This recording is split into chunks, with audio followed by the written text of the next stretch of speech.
Hey, Rage, hey, Pseudo, hey, Board, hey, Lurkers, happy Saturday, everyone. How you guys doing? Doing pretty good. I finally, and this is on me, got around to trying out Insurgency Sandstorm. Played through the shooting range tutorial thing, and it was actually pretty good. I was very impressed with the gun handling. Excellent. I look forward to trying this game and also playing it with you guys. I am stoked. That sounds fun. Yeah, it's been one of my favorite shooters for a long time, and I don't really know anyone else who really plays it, so it's kind of just been me just casually playing by myself. I'm really looking forward to having teammates that I can actually properly communicate with. You probably, should have earlier just been like, hey guys, I love this game. You should grab it and check it out with me. And we would have. I think I have been for like years. I posted about it quite a bit. I think this time I was like, it's going on sale this week. There's a new update. Please check it out. I guess that's fair. You've been kind of saying in general, hey guys, check this game out. But you've never like just come right up to us and been like, hey, play this with me. Yeah, I think with this latest update, I'm like, this one requires a bit more friends and a bit more communication. I'm like, all right, time to recruit the people. Time to pull them in. Yeah. Which is good. Now we'll actually get a chance to play it together. It'll be fun. I realized the one thing I missed. Was it the live notification? No, I did that. You should have gotten it. Yeah, there it is, 3:51 p.m. Yeah, excellent. And I got the heading. And I had the screen all set up.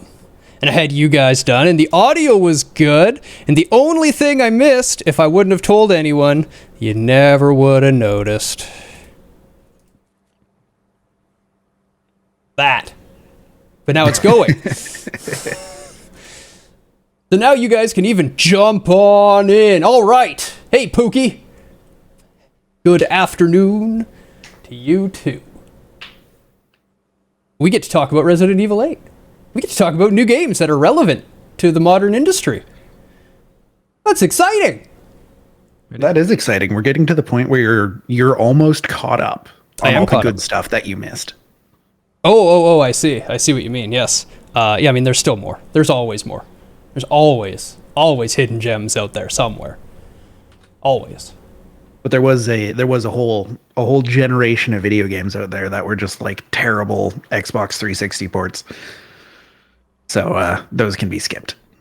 Welcome, Lahir Needlack. You are Lahir, not Lathere. Although you are kind of leather. Huh. I mean, we could skin Needlack and tan Needlack. And he would be leather. If we really wanted to. Have a little Needlack coat? Oh, no.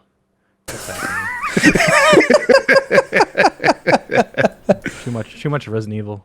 What? Why are you opening? Too much survival.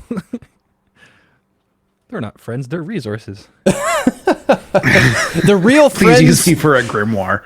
The real codpiece. The real friends were the real friends were the leather we made along the way. There you go. We made along the way. God. All right. Show of hands. We've got some people here now. Show of hands in the audience who played Resident Evil 8 already. Who's gotten through it? Yeah, I haven't, and it's going to come up in the review quite heavily. You watched. I mean, it's close enough. You don't get a feel for the control, but that's why I play it, right? I'm usually the one that fills out the control section anyway, since I'm one of the pickiest when it comes to control anyway. Yeah, I really wanted to pick it up on PS5, but then FOV, we'll talk about that a bit more later too, but that was kind of a drawback, so I'm going to wait to see if they address that, but then eventually just play through it on PC with mods. Yeah, sounds good. Just jump in. Just dump a bat in there. We'll get to it. It can stay there for now. Did someone mention Grimoire Weiss? No, we didn't. We were actually talking about turning Needlack into a Grimoire. does that mean you will criticize it for not being customizable controls for gamepads? Yes. That is something that we regularly criticize. Yep, all the time. For valid reasons. And we'll go over those valid reasons again just to defend those reasons, because you have to. It has to be done. World building, though. This is an interesting one. Yeah. Especially since 8 is one of the few RE games that actually directly builds on the previous game. Thought it was done in a very interesting way for Village. I was definitely not expecting that. I was expecting the typical Resident Evil experience of previous game doesn't really matter. Here we go, something fresh and new. But it was cool to see them start actually tying things together and start a bit more, linear experience. Yes. Yeah, I think I got a pretty good feel for the world in the game. It's pretty deep.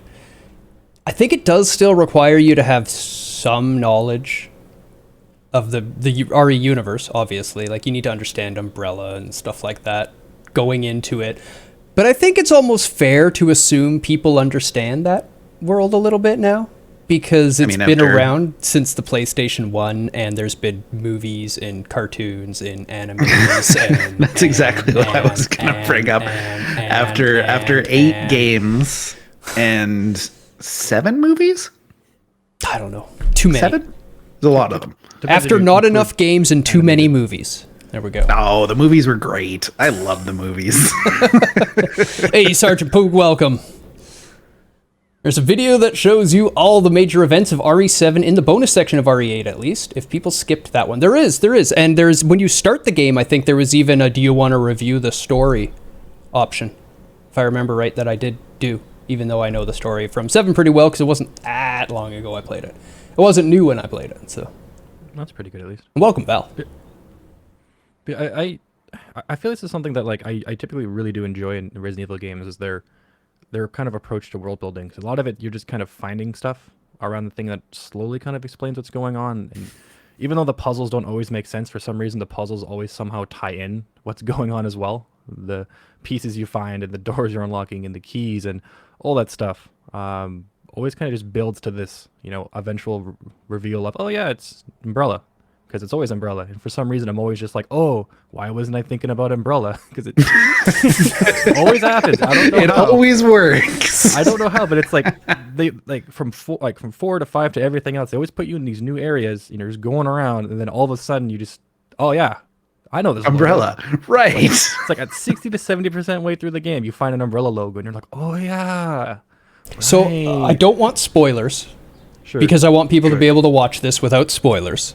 But I loved how they handled the Umbrella logos in 8, and we can't talk about it too much. Yeah, I thought that was really well done. What they did to tie in Umbrella in this game, I have heard some criticism of.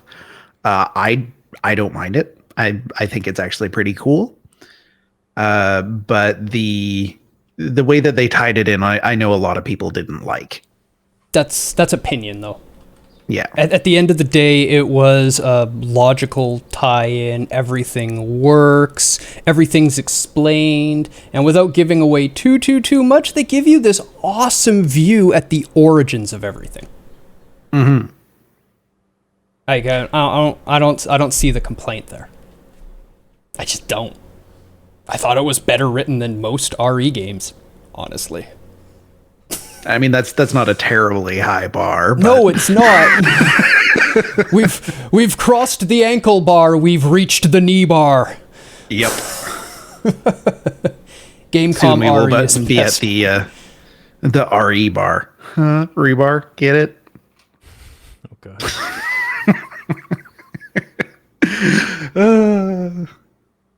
I missed the show. Blink. Did he really just say that?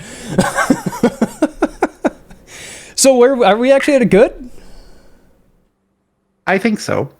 I think the way that it has tied together the events of 7 without relying too heavily on it, and expanded upon the world, giving you a different slice of the world that Umbrella Corp exists in. It did quite well. Yeah, I really liked like how kind of different it was from 7. 7 you're at that one location for, most of the time, and it's very short and or not short, but it's very small and kind of constrained, whereas, the village is actually fairly large and fairly open and fairly kind of completely different from that kind of previous experience, but they tie it together, through world building and then just the actual village itself and discovering what's going on, and just everything around it kind of had a lot of consistency to it. The theming and everything, style wise was, mostly the same. Kind of can get that classical era with it, but not, too much of modern stuff put in, even though it's like modern times. I found that, watching you go through everything, there wasn't any parts I'm like, well, this just, looks completely out of place. For the most part, the stuff that's there, the set pieces were complementing to what was going on, and them explaining everything also complemented what was going on, and there wasn't too much where I'm like, okay, this is just getting super silly. It was, this is fairly believable. Although it did get super silly towards the end. It gets its RE charm in there eventually. First non-remake RE I really, really enjoyed since 4, huh? I loved 7. Like, personally, I loved 7. I think 7 was fantastic. Yeah, this game, going through it, it reminded me a whole lot of 4, and I think I kept bringing up 4, and like how the intro is to just kind of how everything is it. I know Daz hasn't played too much 4, so I won't go. I haven't played 4 at all, actually. It's coming up. Yeah, it's you'll see the similarities, but it was most people's favorite Resident Evil, so it makes sense for them to be like, hey, let's take what everyone really liked about Resident Evil series, the 4th one, and amplify that with modern hardware. Yeah. We'll talk about it more, but to me it's the setting of 4, which everyone loved, and kind of pulling that feeling in, but it also does a fantastic job of expanding the feeling of 7, where 7 was really the first game to say, okay, it's not a zombie game anymore, because RE was just getting stale with just zombies, and they went, hey, guess what? It's a horror game now. And then it just became such an amazing horror game. It just hits all the right horror tropes all the time. And 8 does an excellent job of that as well. Like the principles of escalation that are shown in the intro are wonderful. Yes. Yeah. And that brings us into the characters.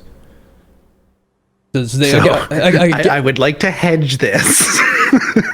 Ethan is a fucking moron, but I really loved the character writing. Like I thought it was great. It's perfect B grade horror movie schlock writing, but like really good. Good B grade schlock. I mean, Yeah. Isn't that all B grade schlock? There's some that's better than others. I agree would with say. that, but I love me some schlock. Give me the grindcore. Give me all the grindcore. Ethan is a Chad, but he worked. Yeah, and we can't really go too much into the character's depth because we don't want to spoil stuff. But I like the character. I like where it went. I like how it evolved. I don't understand why they refuse to ever show Ethan's face. Like, even if you unlock his character model, his face is totally blacked out. They probably never designed one. Ethan is supposed to be a self-insert character, right? Like, that's one of the reasons why they chose a first-person perspective. Yeah, I was just gonna say it's for improved immersion. You slot yourself into there. You slot who you think the character should be in there. It doesn't always have to be someone's like yourself, but it kind of allows the character or the player to have a bit more imagination, a bit more kind of illusionary freedom with what's going on, as well as they were saying, it's a clean slate. They didn't use a previous character. There's nothing associated personality-wise, so there's a lot of tropes that come with designing face and a bunch of other stuff. But if they just keep it open, then especially for first-person perspective, it allows a lot of the players just to be, hey, this is me exploring a house, rather than this is me playing as this character. Yeah, because like if we played as Chris for all of RE8, that would come with some expectations of how the game is going to go. That would come with some expectations of how the gameplay is going to be. It's going to be more action oriented. You're going to punch boulders. But you can't read. But you can't read, no. Which would make some of the puzzles very difficult. So we would, you would have expectations that come along with that. And by making Ethan basically a blank slate, not defining facial features, it allows you to become more of a self-insert character, and allows you to immerse yourself more in the gameplay because you don't already know what the game is going to be like. Or Ethan just doesn't have a face. Yeah, it just doesn't have one. That's possible too. You never know in RE. What you really want to know is, what does this dev team have against hands? Everything. Apparently everything. we're actually going to see a whole lot more of this now in horror games. I was reading up on this and looking into it, and there's quite a lot of interesting kind of psychology that goes along with it. People really care about their hands. It's very important to, humans in general. It's the thing you probably use the most, and losing a limb and all that stuff gets a huge reaction out of, the players, or even just, for horror movies. But if you're a player, if you're immersed, you feel like they're your hands, and the moment you start getting damage to them or stuff starts happening to them, you get a lot of anxiety because you're like, oh, well, I can't. It's the same thing in your brain. I now can't do a bunch of things that I used to be able to do. And they go a little bit overboard on it, but it's a first person's perspective, and it's the main thing you see a lot. But I think we're going to start seeing that in a lot of horror games, where you're going to start taking, significant damage, and stuff that, you're not really going to shake right away, or it's going to be, ongoing, because it gives a lot of feeling anxiety. It makes you feel like you're not invincible. You actually can and will be taking damage and get restrictions put in place. Yep. And if you watched me play, I was constantly just hitting block and going, yep, still missing.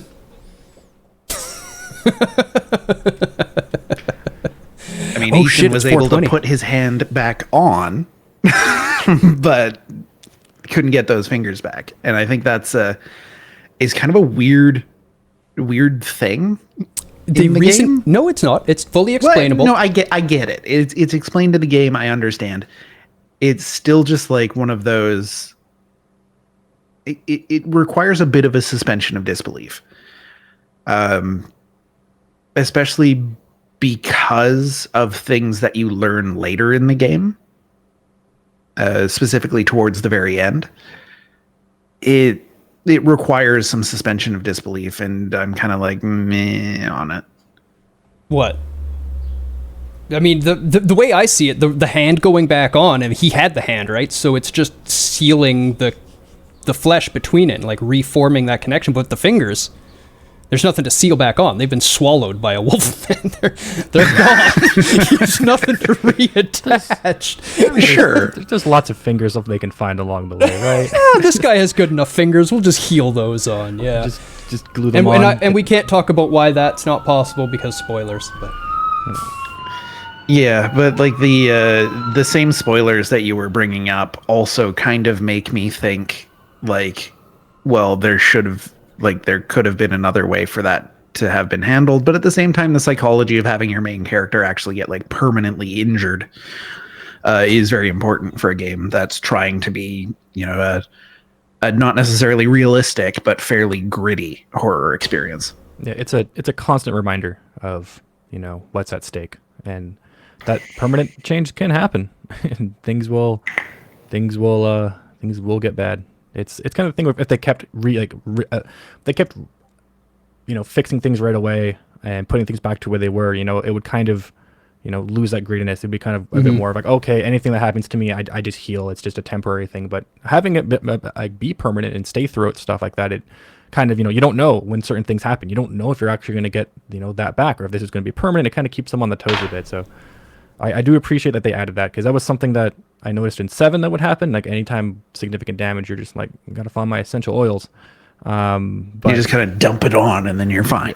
Yeah. And this one, it's nice to see that it's a reminder of like, no, you'll get messed up. And then every time it's always kind of in your face of like oh shit, like that was bad. That sucked. Like, oh God, these things don't mess around.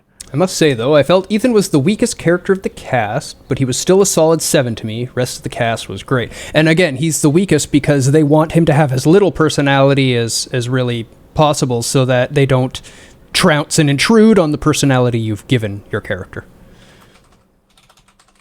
But I do also 100% agree with that statement of him being the weakest. It's yeah. It is what it is. Chris looked almost as swole as he did in RE5. Yeah, Chris was jacked in this game. I'm gonna go punch some boulders. HGH, I was having flashbacks of RE5 Chris. HGH Chris. Ridiculous. Yeah, I just we took two of them and put them together. Now we've got Super Chris. Oh my God, Chris ate Chris. Yeah. Okay, so I mean, it sounds like we're kind of at the good for characters because I loved a lot of them. Yeah, I think they're They're right where well they done. should be. I think you can. Sorry. I was just gonna say we should also talk about how good all of the villains were, Yep. not just Ethan, because they were also fantastic. Like Tall Lady, everybody fell in love with immediately, which I mean, well deserved. She's incredibly well written. But all of the other big four villains in the game were also incredibly well done and incredibly unique. Not to mention, of course, Duke. Duke was bizarre. Just bizarre. And yeah, Heisenberg was a fantastic asshole. Like, exactly. Type hands.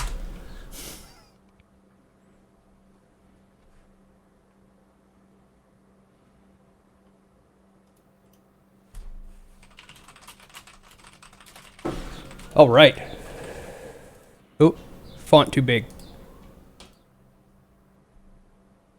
All right. Storyline. A review of the storyline without spoilers. It's a fairly typical RE story, but that doesn't make it bad. Yeah, I was gonna say compared to RE, it's actually like comparative to Resident Evil games, it does actually a lot better than most RE games. But compared to games as a whole, it gets a bit strange and. But Strange isn't a bad thing. No, but it's what I meant by strange is just like there's a lot of times you're just kind of like what, and then you're like okay, and you kind of just have to like accept it and move on because that's just a lot of what RE has been in the past. Is just we're just gonna throw in, we're gonna jump the shark a bit and just see what goes on just because we're throwing in a bunch of new shit. But I really like the direction they're taking. I really like that they're putting a lot of effort into the stories now and trying to give that as a reason to go forward rather than just have it be because you like shooting zombies and you're kind of just for a lot of the games the story was kind of not really the main point. You're kind of just the main thing was I'm just trying to survive the encounter I'm in. There's a bit of a story to give me a reason to, but I just want to go shoot some stuff in the face. But this one is it gives you a lot of reasons. You kind of want to figure out what's going on. There's a lot of kind of mystique to it. There's a lot of pulls that they've put in, a lot of hooks that they've designed for it, and I'd say that compared to Resident Evil games, they did a really good job. But other games, writing styles or storylines are a bit more solid, a little bit more make a lot more sense. Put a lot more effort into trying to explain things.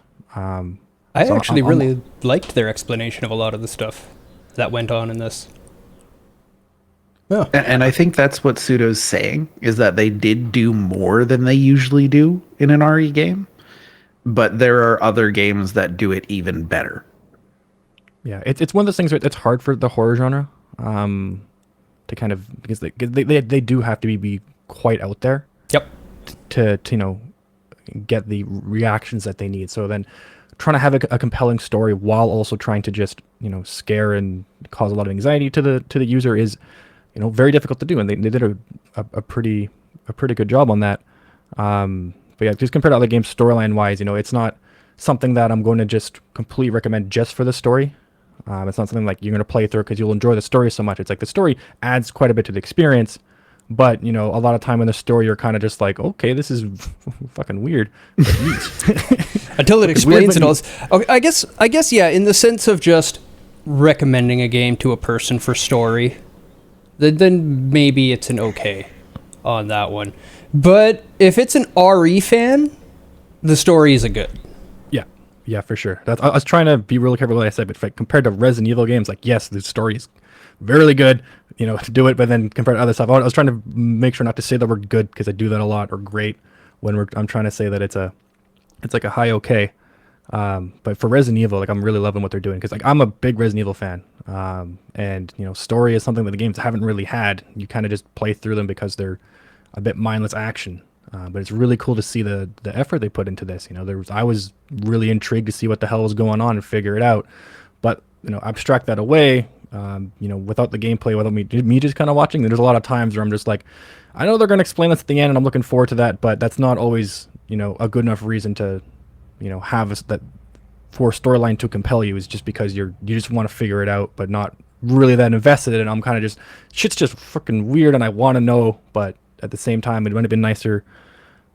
Like the way the story could be delivered compared to some other ways that do it. But I'd say for horror, it gets really difficult.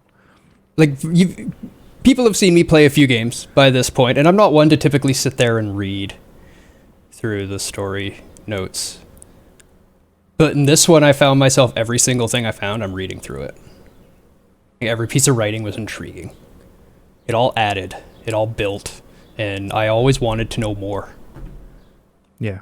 It definitely made me want more. Yeah, I'm not opposed to giving it for a story. I'm not opposed to giving it a good, but yeah, it's just there were some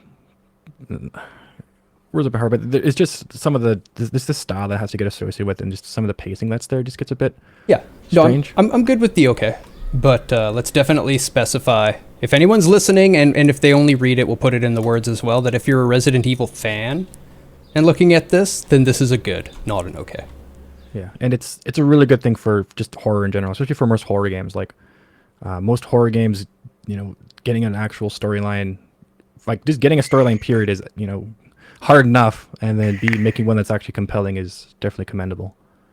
Yes, one of the few RE games that I didn't skim pages upon pages of in-game notes. They were short, sweet, and engaging. Yes. Stop with the fluff. Remove the fluff, and all of your content is better.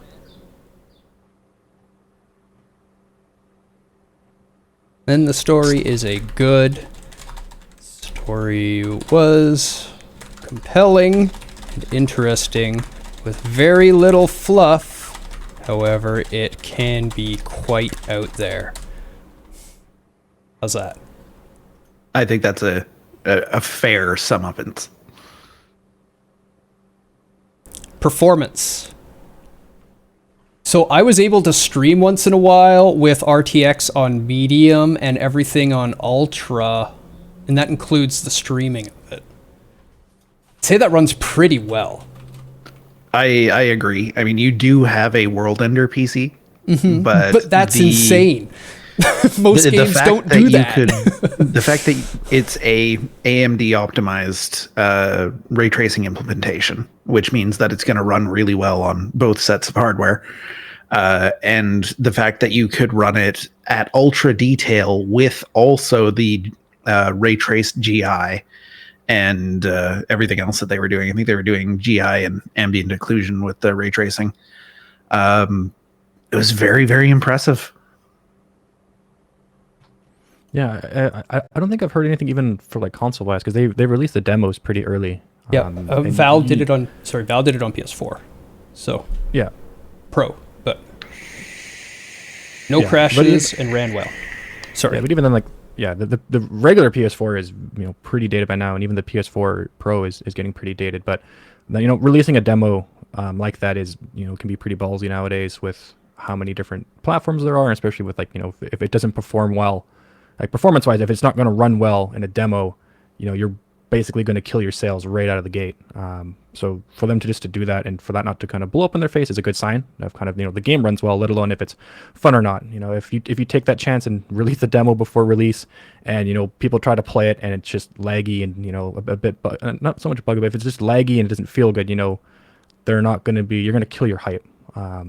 So they went off the same engine. I think that engine is beautifully optimized for what they're using it for, and things are running very well.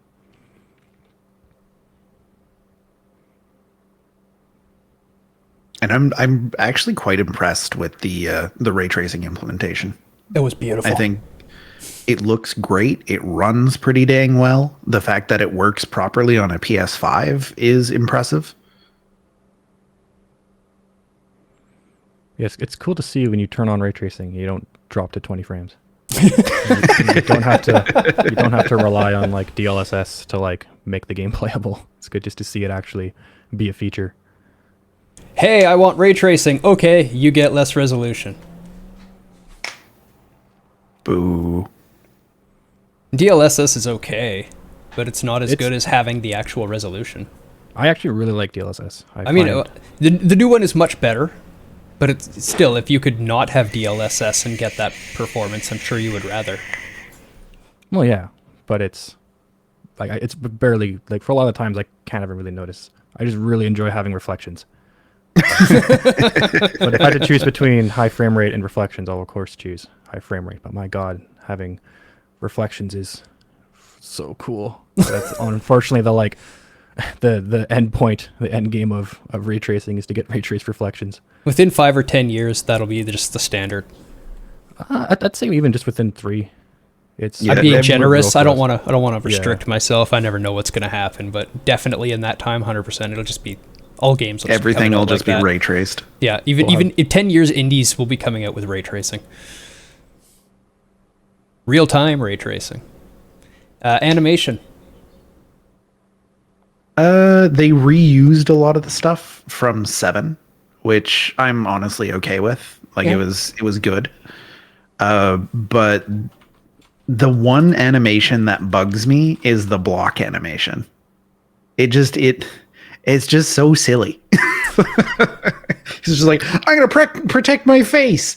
And then the rest of you is just somehow also fine.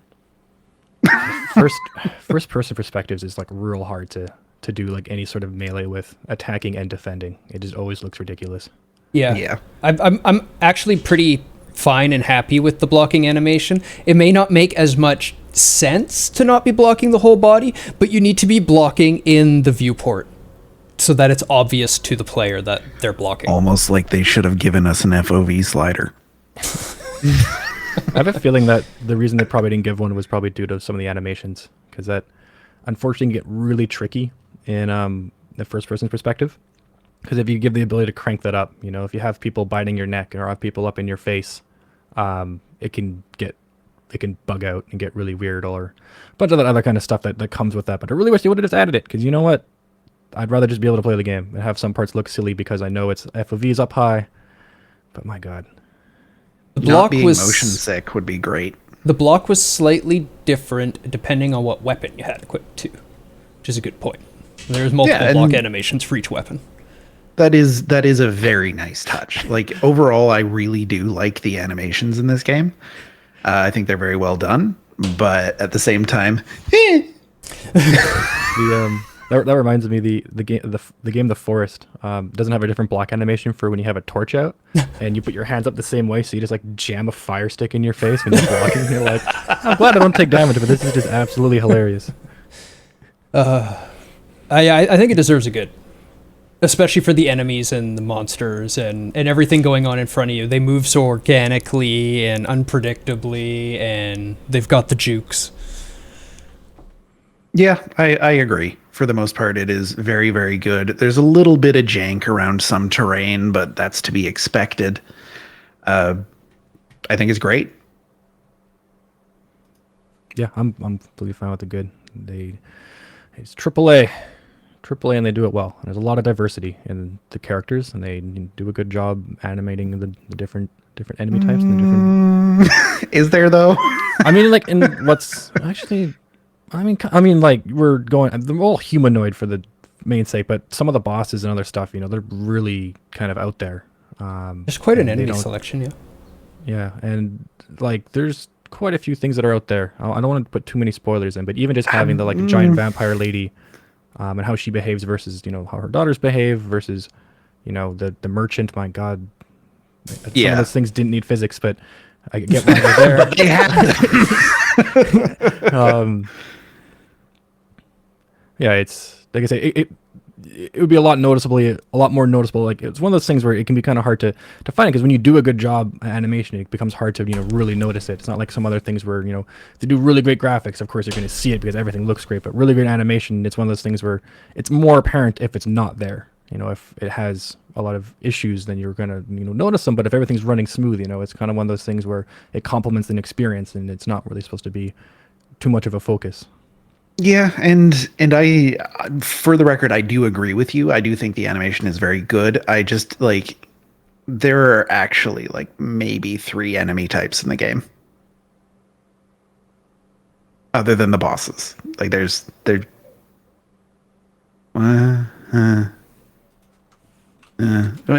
you could say 3.5, because there's other more different man with blunt implement in cloak. Yeah, most of it's just humanoid.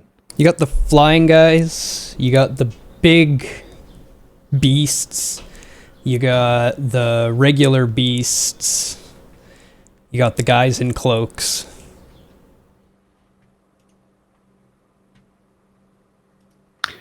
I did forget about the big beasts.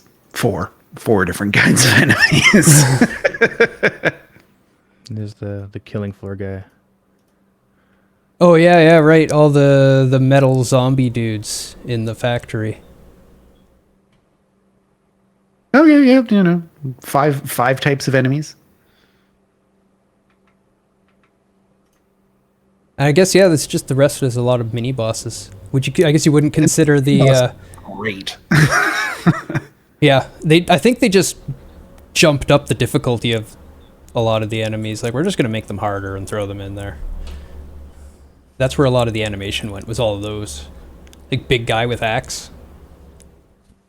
Yeah, big man with axe had quite a lot of animation to him. He had quite a few different attacks. Yeah, the daughters were all slightly unique, different areas. yeah, after the show ends, we'll be like, oh yeah, there was another kind of enemy. All right, style. I'm gonna have a hard time giving it anything but a good. Yeah, I'm 100% with you. I love the set pieces. I love the castle. I love the dollhouse. I love the factory. I like the sewery marsh type area, but they're all so unique. They're just completely they all make sense together, and it all seems to fit, but they're all just so unique. You look at a picture and you know exactly what area of the game it's from, just from a screenshot. You're like, oh, they're right there. Very, very visually distinct, very, very just consistent throughout the game in its sort of grungy, dirty backwoods of some Eastern European country that's been stuck in the 1800s. Like, it's just so cool. The level of variety. Every time I went to a new area, they're going here? Really? We're doing this now? Okay, let's do this. Yeah, I loved Dollhouse. My only regret for Dollhouse was it was a little short. Yeah, could have used more puzzles. I loved that area, though. Super creepy, yeah. Does horror so well. And every area is a different horror trope. They turned it into an awesome horror game. It's not a zombie game anymore. It's a horror game, and they've done it so well. You're just jumping through horror movies. Musical score, I think, is okay, because I don't really remember it. Yeah, it definitely meets its goal of being game music. Yeah, with horror titles, you're rarely going to find a soundtrack that's going to be, very, very well done, because most of it's going to be atmospheric. And it's one of those kind of hard things to kind of judge on, because the atmospheric music is, of course, really good, but of course, musical score also a lot of times just boils down to a lot of preference, a lot of taste. But there are the games that go kind of above and beyond and have those tracks that ascend their their medium there. Still say Doom 2016 is a $60 album with a game attached. Yeah, exactly. Basically.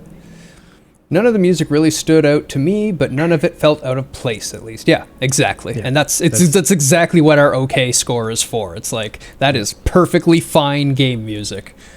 And that's exactly what they go for nowadays for, atmospheric feeling in games. It doesn't need to have, you don't need to be aware of the music because, in this setting you're in, you're not really supposed to be hearing music too much, or at least what they have designed, right? It's actually just supposed to be kind of in the background. You're not really supposed to notice it, but you would notice it if it was just silent kind of stuff. And, for parts where they want to make it silent to build tension, no, they have to have something before that to move away, but they don't want to have it to be, noticeable. And, if they do that wrong, you have Space Country. That game doesn't exist. I think you dreamed that Space Country, Pseudo. I know not what you speak of. I have a lot of nightmares, so it's possible. Wake up in the middle of the night. What happened? Space Country. Voice acting. Does anybody here not say good? Speak now or forever hold your peace. Arguing against that. I fucking loved Heisenberg. I loved him so much. Their performances were just so good across the board. It is like not even just like you have to require good writing, but not even just the writing, just the performances for the characters. You could really tell that they really took on those personas and they really got into who these characters are and how, the way they should talk and how they're delivering their lines and just the kind of even like the sassier characters. I don't want to spoil too much, but just the amount of sass they can just bring from it too. You can't just get that from reading off a piece of paper. You need someone to envelop themselves in a character and be that character while they perform those lines. See, Punk, I don't necessarily agree that Ethan had bad voice acting. I think that his voice acting was perfectly fine for the character that is Ethan. Did you guys watch the behind-the-scenes videos in the game that showed the voice actors doing the motion capturing and such? I have not yet. I've been super busy and doing lots of stuff. Not gotten to watch those videos. I've been told they're very good. I do want to watch them. I bet they're super cool. Yeah. I haven't seen the ones for RE8, but I've seen a lot of the other ones for the industry, especially for like a lot of the like Naughty Dog games, because they have really cool motion capture. And I saw the one for Jedi Fallen Order as well. It's a really good documentary. It goes into the behind the scenes, and it's really cool to kind of watch that. And it really does, you can really tell back from like the PS2 era when we started getting to PS3 to PS4 when we started getting motion cap cutscenes. When you watch those old games now, it's just night and day how much of a difference it is to actually have, not just the better animations, but to have the actual performances along with the voice. Yep. One of the things that I watched on the motion capture was doing the animations for Demon Souls. Like all the fighting animations and like enemy beating animations and whatnot. That was all mocap. So it's just some guy with a big sword like swinging it around and slamming it into the ground, and there was another person there to kind of act with him to pretend to be the other enemy that he's slamming and smashing around, so you could get an idea of where their character's going to be going. Yeah, it was really cool stuff. There's our Souls reference for the episode. Yeah. There will be more. Heisenberg's actor actually looked a lot like his character. Lady D's not so much. Yeah. But in the beautiful world of mocap, you don't need to look anything like what they're capturing you for. And I mean, it's hard to be a 9-foot tall lady. It's hard. It's not impossible, but it's definitely hard. Sound effects? I think there's some good and bad. Not necessarily bad, but good and okay. What would you pick out as the okay sound effects? Some of the weapons. I've never really been a huge fan of how a lot of the weapons sound in Resident Evil games, but that's never really been too much of an issue for me. But yeah, I found that the guns can feel a bit lackluster. But it didn't matter. Which ones did you have issues with? Because like the knife was not great. It was pretty generic knife sounds. The pistol was okay. I didn't like the shotgun too much. Really? I loved the shotgun. Yeah, I'm with Val. Lack the oomph. Yeah, I like the heads exploding. Like it really highlighted the sploosh sound of enemies getting evaporated, and it let you hear the sounds of enemies approaching better, and gave me a better sense of what's where. But yeah, they lacked that deafening like bang. That yeah. They just needed more. It would have made the game harder. Because every time you fire, you're blacking out the sound of everything around you for a split second. All the handguns sounded like the wimpiest firecrackers. Yeah, that kind of thing. That's why they sound like that, though. It's just to let you be able to hear all the enemies approaching around you, where they're coming from, what's going on, but it's not as good. I mean, if we wanted to be realistic, Ethan would be deaf as hell after the first section that he goes underground. Like, he wouldn't hear anything ever again, because firing firearms in an enclosed space that doesn't have anywhere for that sound pressure to go means he's going to be deaf as shit.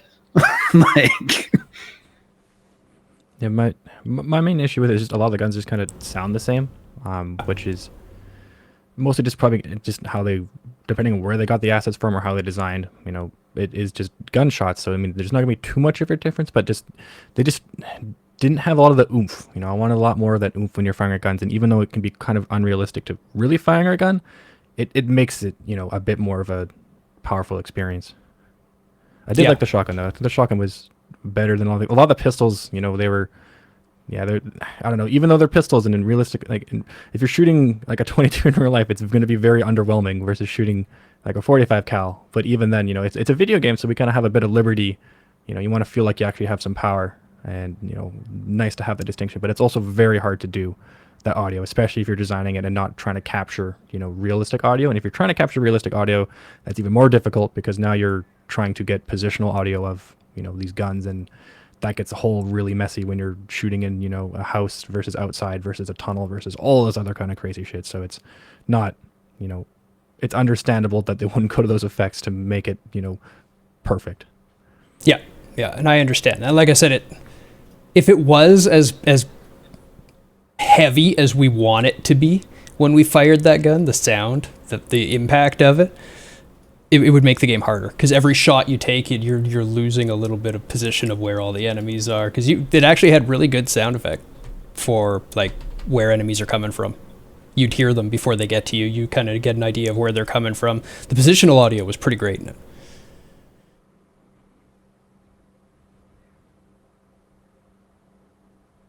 They push the oomph too hard. The ear fatigue would be crazy after an hour. Yeah. So where are we at? Are we at a good? Because the choice of muting the guns a bit and making them feel kind of like that makes the game much more playable. I think that combined with how good all the other sound effects were. Yeah, I'm with you there. All the monsters sound fantastic. Fantastic. It's just the guns. Everything else I love. Yeah, it's kind of just on brand for Resident Evil anyways, to kind of have the guns feel and sound that way. So it's not, you know, too much different, and it's just kind of the style they developed, and it's one of those things too where we're kind of getting closer, or at least for me, I'm getting closer more to preference rather than actual, you know, critiquing the. I truly think it would have made the game itself worse to make those guns more impactful, though. Just for the style of game. Yeah, I don't think I can make a call on that. That for me is something that I would have to play test. I think. It's just my understanding of it. Because like I said, if you start overpowering all the other sounds, you're relying so much on sound in the game. Yeah, but that's kind of the point where it becomes more the thing of you shouldn't shoot all the time. You know, you got to be careful. You got to pay attention to what's going on, and it just becomes an extra, you know, part of that. Like, it doesn't have to be that much overpowering, but if you just look at like you know, other shooters, even just like how the guns kind of sound in Doom, where you feel powerful. You don't have to shoot them all the time, but when you do shoot them, you're like, yes, I'm shooting something. And you should feel like when you're shooting a gun, especially if they make ammo limited, you know, when you're using it, it should be a fantastic experience. Like, I know I don't have much of this, but every time I use it, I freaking love it. You've sold me. I'm good with an okay. Yeah, it's a lot of room for improvement on that regard. It doesn't necessarily absolutely need it, but there is, of course, the room for improvement.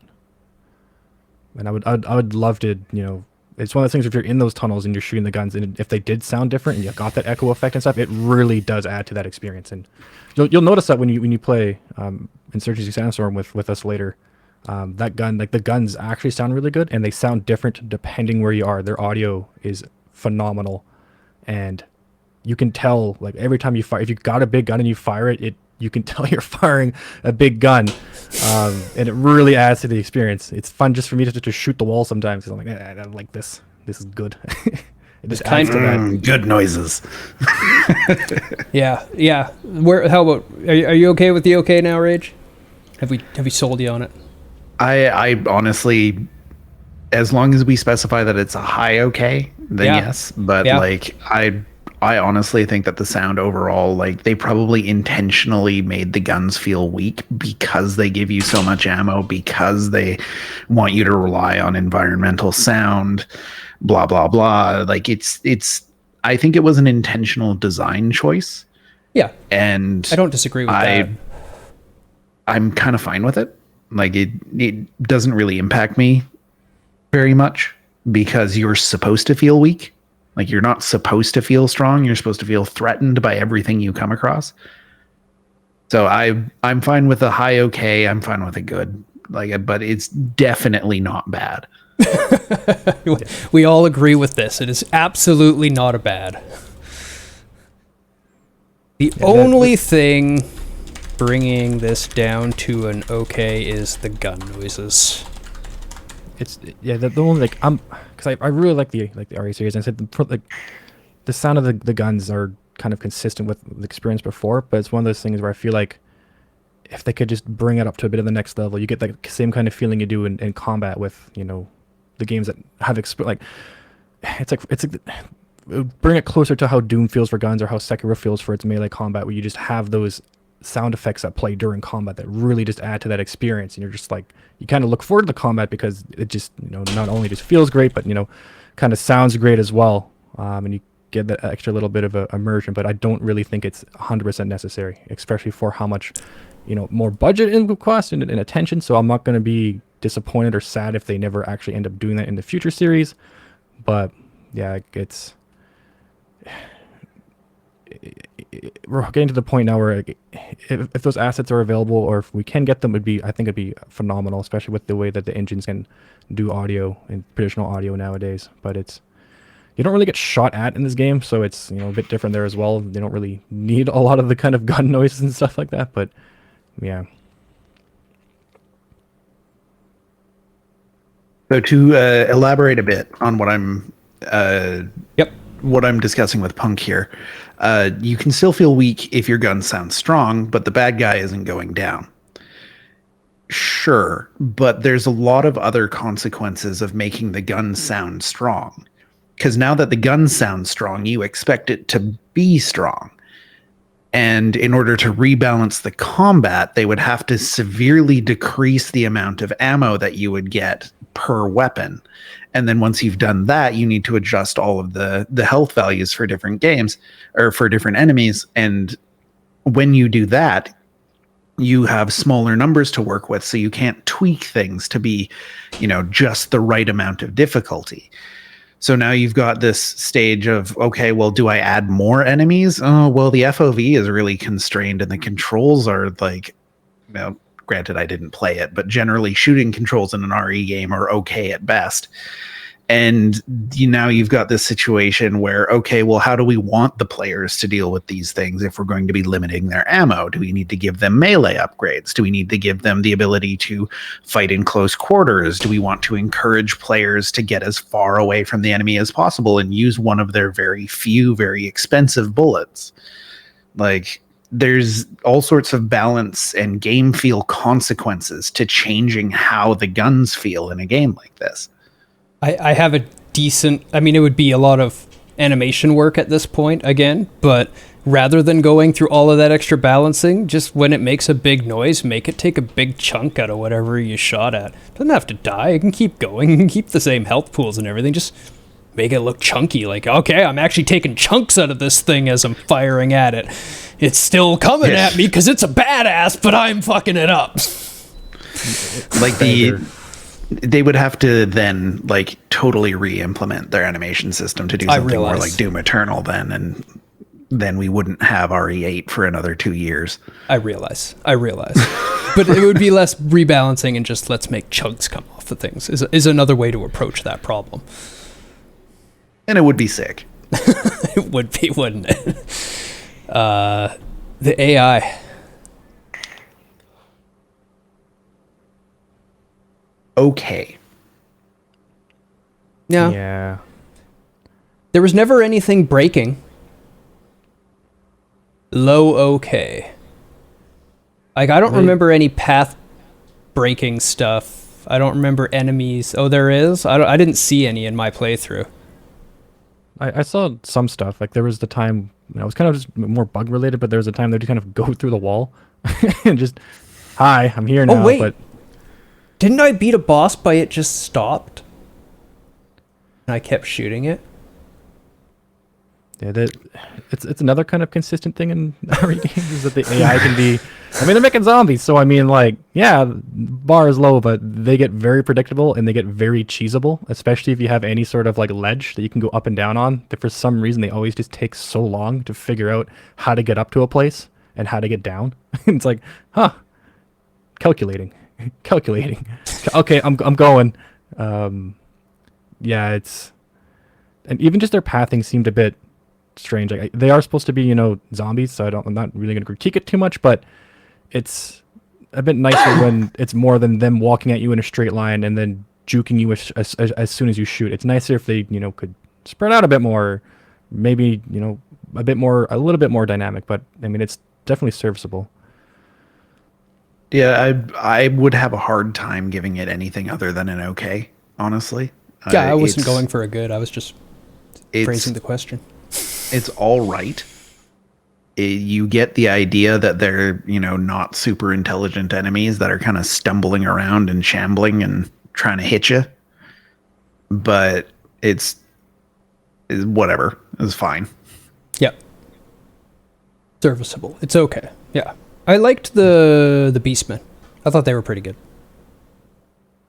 They were fine. They chased, they came through windows, they beat on walls, they did all the right things. They're not, like, special or anything, but I liked them. Yeah. And AI is one of those things where you do have to be careful with it. I mean, you make it too good, the game's not fun. You make it too bad, the game's silly. So it's, it's serviceable AI. It's not, a detriment to the game. It just means that, there could be improvements. And pathing is hard. It's one of those fields where we're still miles away from getting to where that end game would be for that field, technology wise, and also just knowledge wise. We're still just trying to figure shit out. Yeah. Something id soft. Yeah, we get new pathing algorithms still. It happens. It's not like we've just been refining the good one. It's, hey, we found a better way to do this entirely. Let's scrap everything we've done and do it this way now. That's where AI pathing is at. It is serviceable. It mostly does not break. It can be predictable, but this is often expected in a horror game. Yeah. What's the bar? We all know what the bar is, but what's the bar?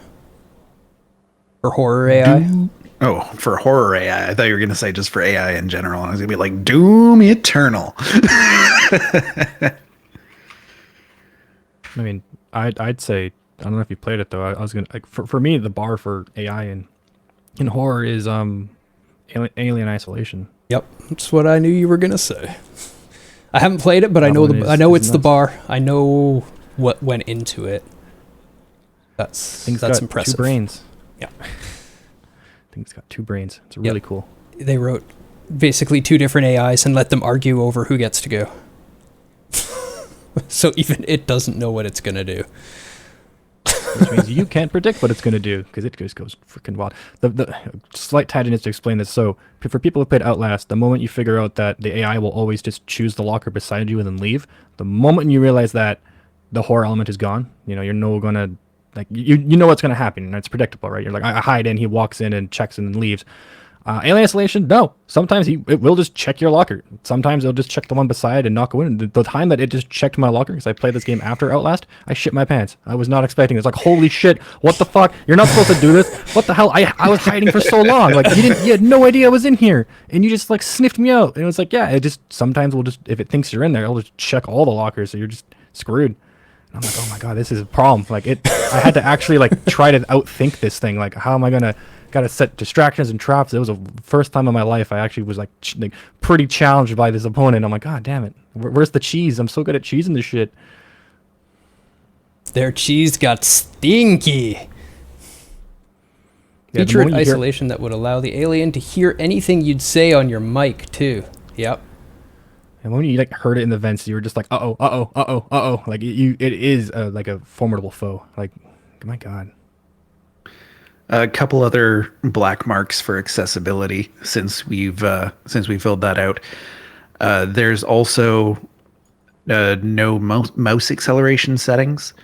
There is dual axis inversion for a mouse. I don't know why you'd want that, but there is. There's dual axis inversion for the controller. The vignetting cannot be turned off, which was also part of the problem with me getting motion sick, even watching the game. There is no full closed captioning, but there are subtitles. And minor annoyance thing, it doesn't mute when you tab out.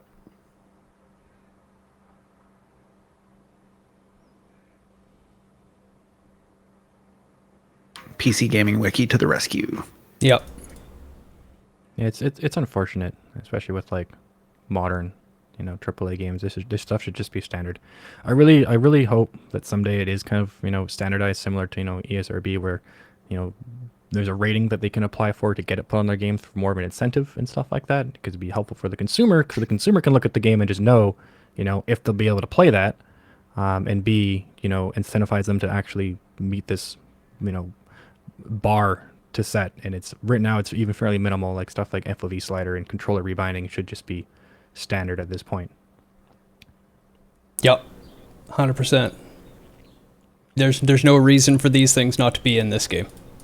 It's such an unfortunate black mark on it. Yeah, especially when they were in 7. Yep. That's even less excuse. Even less excuse.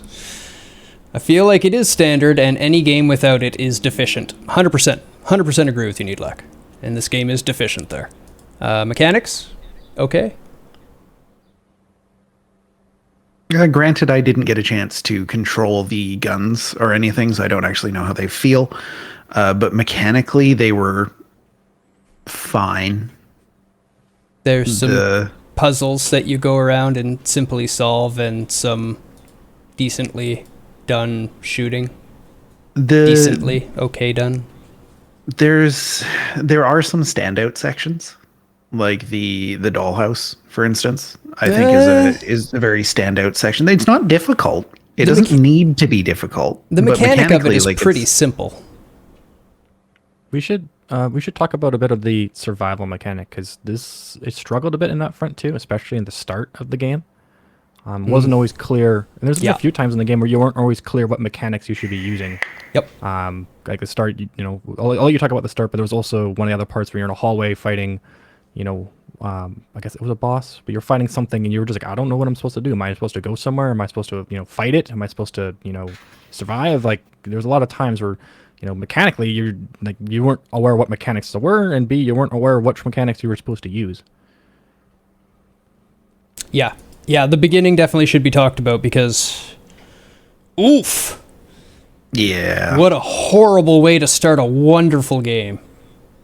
And the reason I say it's a horrible way to start the game is because when they made it so unclear at the very beginning, anyone who's not like a big RE fan that's picking it up isn't really going to understand what they're doing. And a lot of people are just going to put this game down and walk away from it and just not play it. And that is extremely unfortunate. Because the rest of the game's actually quite good. Yeah, and it's weird because it's not, like I was explaining before, it's not uncommon for that to be in Resident Evil games, but the previous Resident Evil games do a lot better job at making it clear that it's a timed thing. It's like they have a bit more build-up.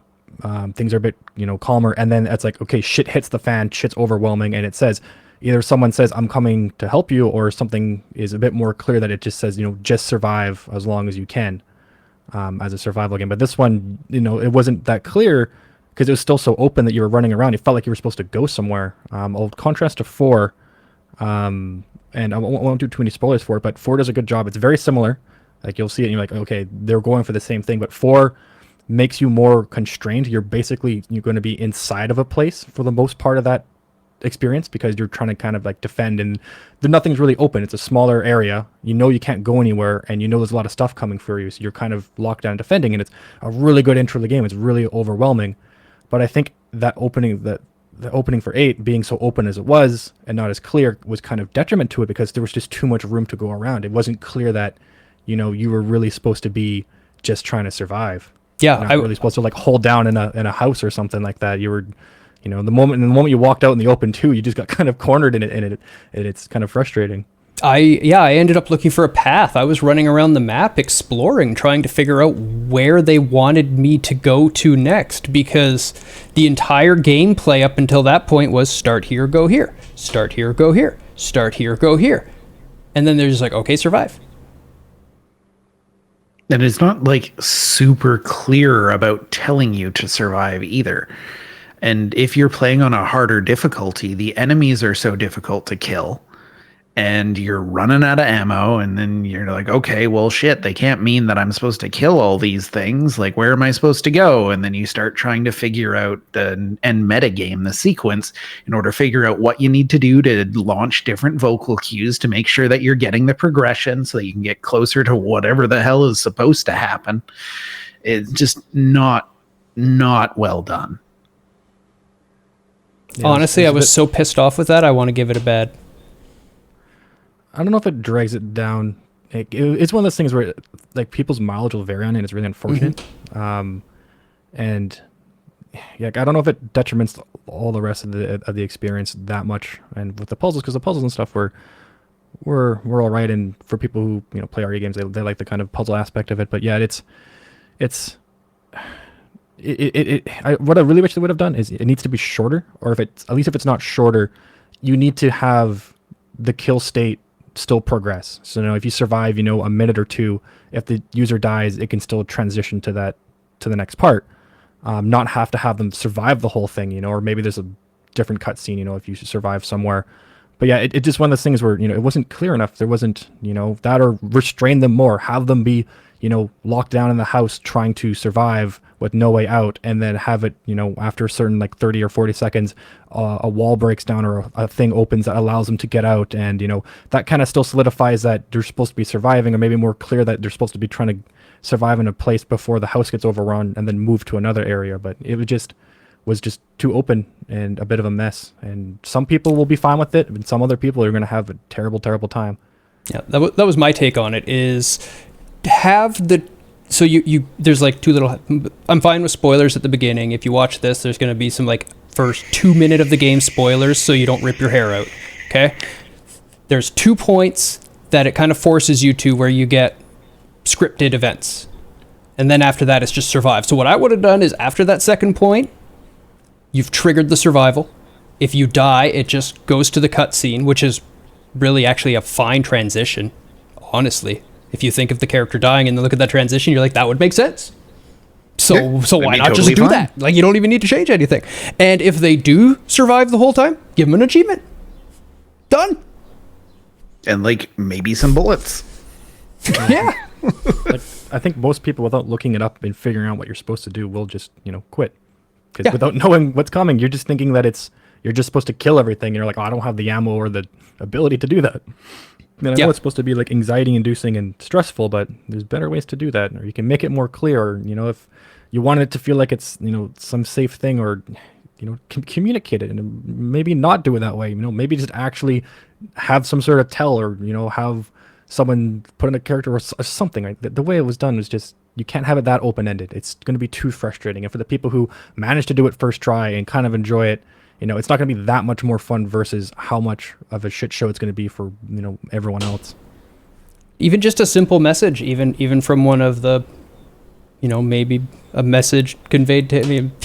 They don't want to really. Okay, I'm getting into spoilers, so I keep cutting myself off here. That's where these thoughts keep going.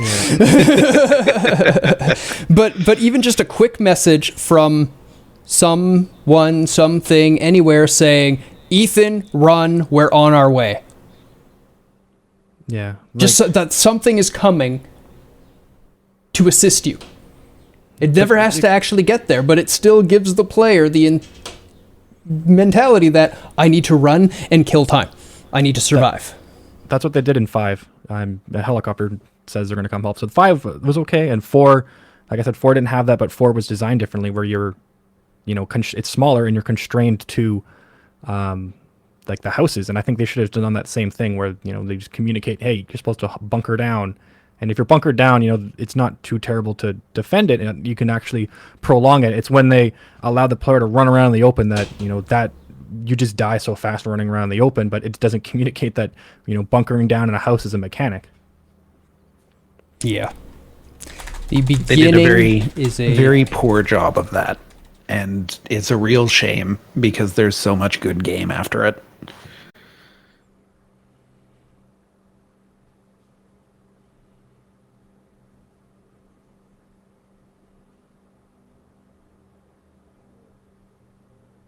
few minor exceptions. The very end had a couple bumps too, I found, Yeah, but it wasn't terrible. not as bad as the beginning of the game though. Honestly, the most egregious thing about the beginning is that it's at the very beginning before you've seen any of the wonderful game. And that is just so powerful that it will make people, and I guarantee you, I'm not saying it might, 100%, there will be people who play this game, play that beginning, put it down and never touch it again. If it wasn't for stream, I'm sure you probably would have. Yep. Because, yeah, it would just, and I think a few other people, they're in the same boat. They're like, if we weren't streaming it, I'm not going to keep doing this. Like, it's just not fun at that point. It gets to the point where it's just frustrating. If they, and then there's the cake on top where it's like, hey, do you want to drop the difficulty? It's like, well, instead of doing that, why not just have a fail state, where if they keep failing that part and it's just a survival part, why not just push through it, right? Like, there's no reason to keep forcing them to do it, and you don't have to ask them to skip it. You, like, at that beginning part for people who eventually play it, it's not end of the world if it just ended a minute sooner. Like, my God. That's true as well. But there's so many ways to fix that intro. There's just so many easy ways to fix that intro. Yeah, that's a good point too. The boss in Dark Souls at the beginning is representative of the rest of the game of Dark Souls. It's what you have to expect. In this, after you're done with that sequence, you never see anything like it. You just don't need to deal with that anymore. It's just fucking done. And if you are Deus and you do manage to beat Asylum Demon down with a sword hilt, then you just kind of go, oh, I understand this game. This game's easy.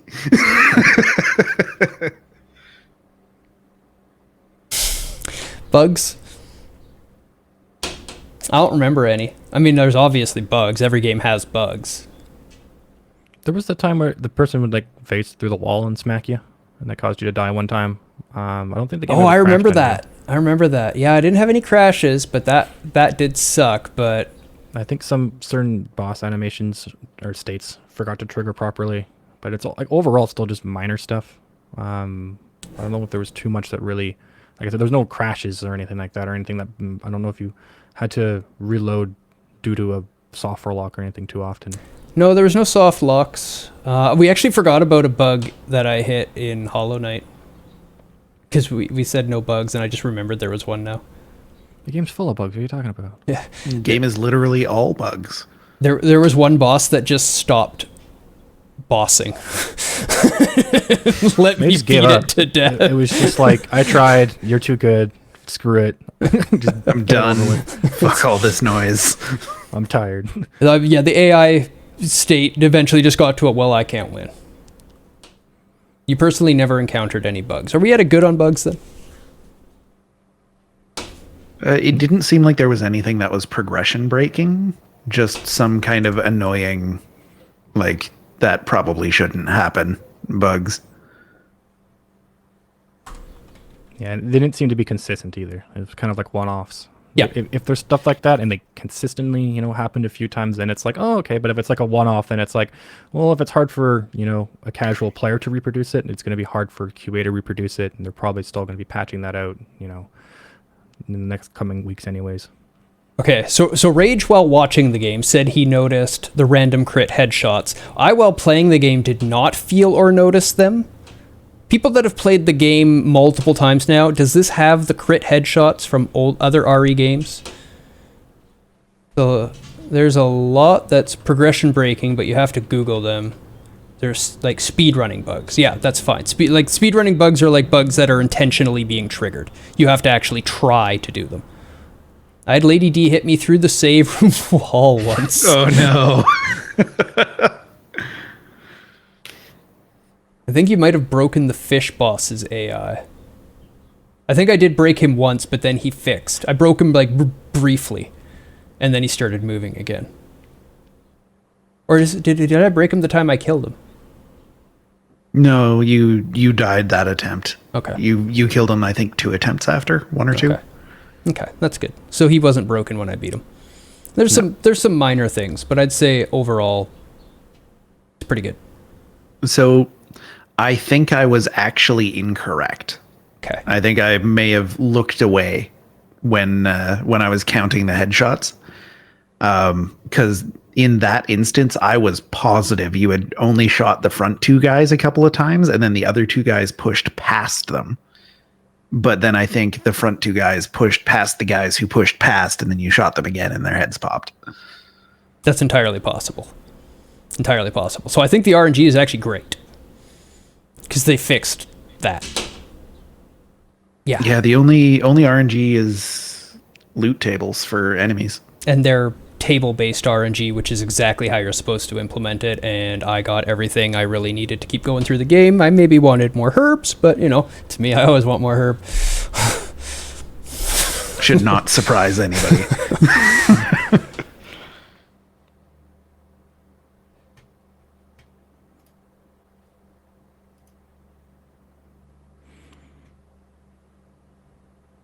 There we go. Yeah, the previous games not only have random crit headshots, but they also have random crit headshots that spawn a bigger enemy. Yeah. Looking at you, 5. What the fuck? What a game. Got him. Fuck. Tried to do headshots only, but towards the end, I just went center mass because I didn't know any difference in time to kill. Didn't notice. There definitely is a difference. Difference in ammo used.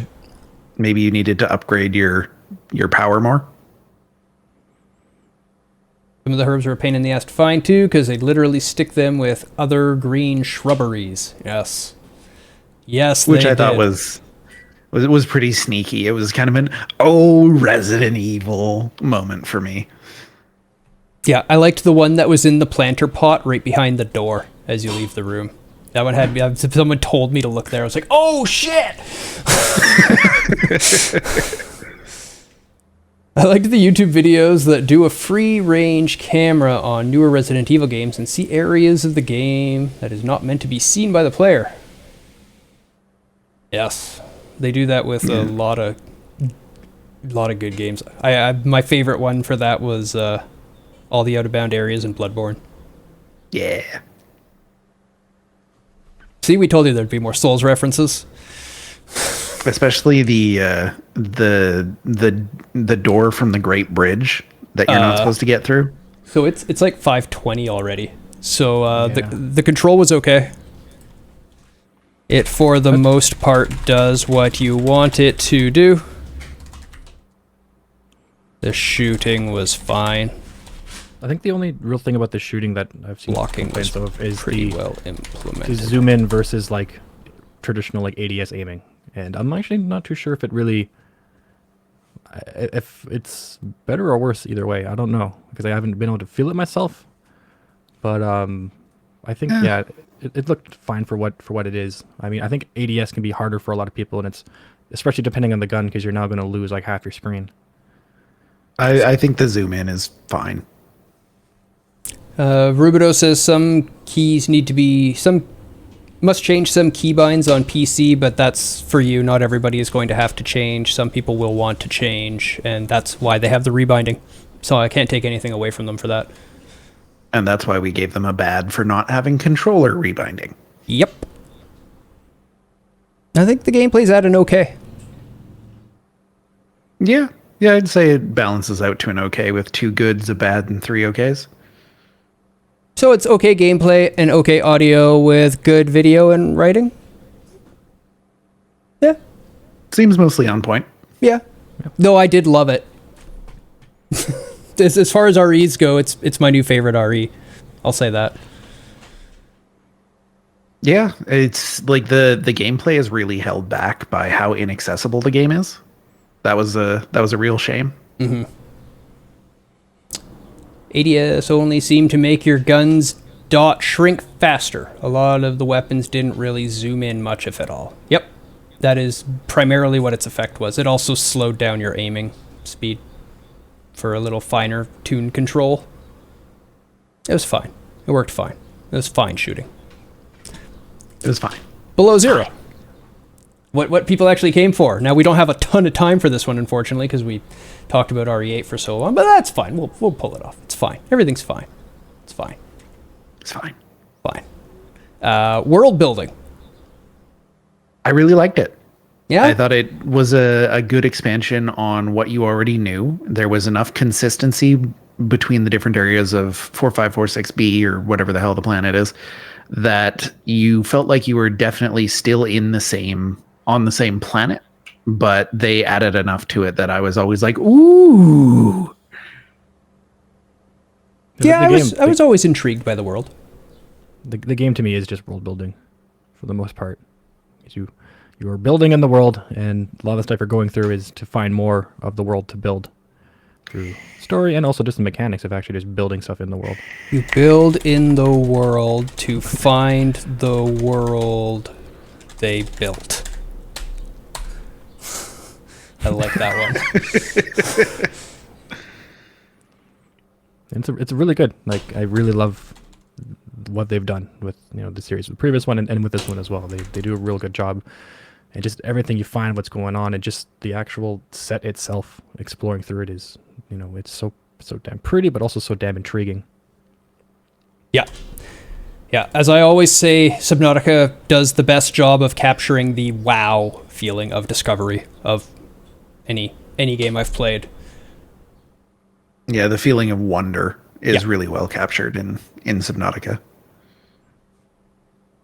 There's a little bit of whichever order you play, you will fill some blanks about the other game. Yeah. It does rely fairly heavily on the other game at times, or the other game relies heavily on this one at times. And they could really be played in either order.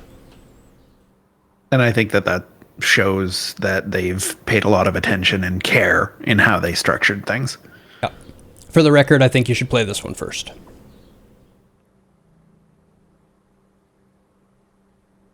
Huh. We'll talk more about it later. The characters. I thought it was cool that Marguerite came back. I would from say the first game? Oh yeah. She was the mouthy, angry security lady relax. from the on land outpost.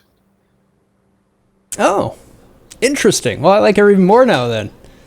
That's why she was riding a Reaper that looked like Sammy. Okay, gotcha. Mm-hmm. Gotcha. Yeah. I Without- missed the Altera suit. Spoiling too much, we really enjoyed the characters in this game. They were much more obvious than in the previous game, because there was only one.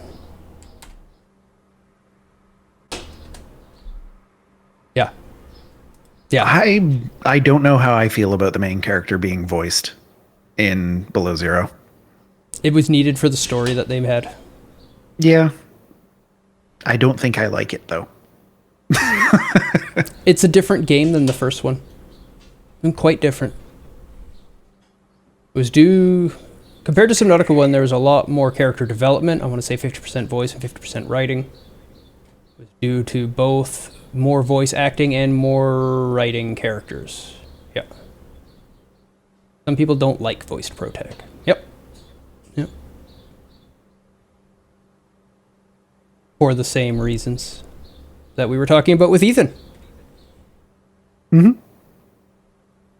storyline, though, I would say there's a lot of similarities to the first one, intentionally so. Well, yeah, it's developing, filling in blanks of the same story. And there's quite a lot of parallels between the two, which I don't see as a bad thing. No. At all. I almost think of this as a standalone DLC. Yeah. It makes sense that it's a subtitle game rather than like a new game. The story has the same sort of, I would say so. Yeah. The same sort of parallel main story threads. A couple of different threads that are being told at the same time. Kind of sloggy towards the end. I did like the Alan character. Yes.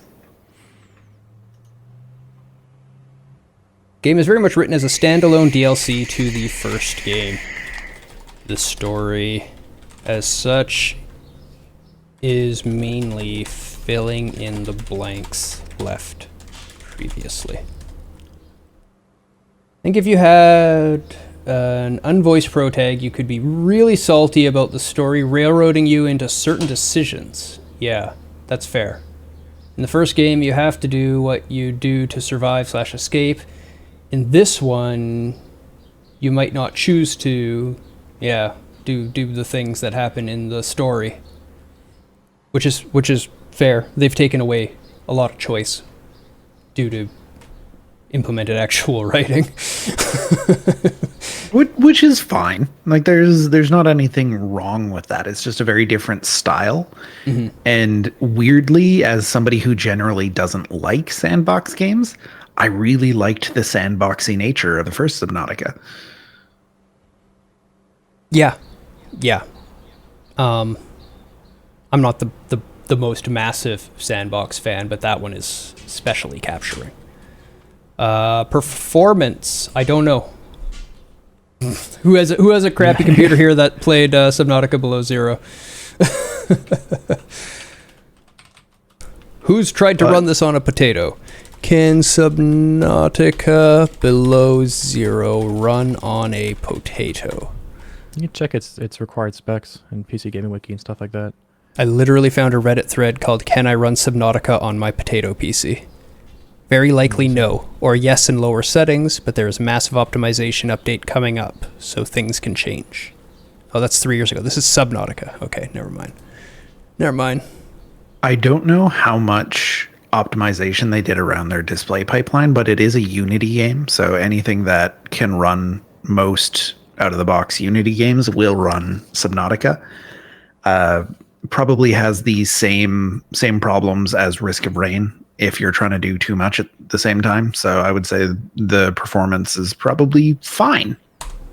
Yeah, that's probably it looks really good for a Unity game too. That graphics pipeline is coming a long way, but it'll have the same issues that Unity games have because it's using that engine. It's not bad things. It's just it's hard to, you don't have the control to go in and really optimize things. You don't have that access to the engine itself. So some things you're kind of just stuck with. But let's be fair. You look at it, you don't think Unity. No, it is a gorgeous game. Absolutely gorgeous. Animations.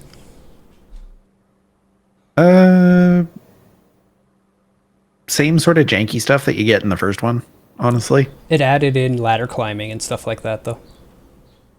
True, I did very much appreciate that. It's not just a teleport anymore. And the Leviathans and stuff are really well animated. Yeah, the animations on the Chompy Boys, though, were just kind of silly.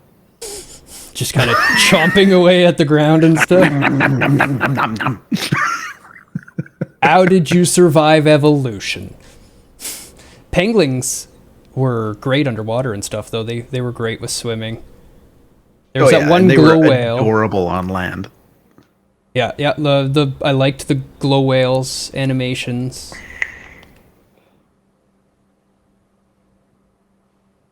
There's no real weapons or anything, right? There's like one generic knife swing, but it's fine because you don't swing knife a lot.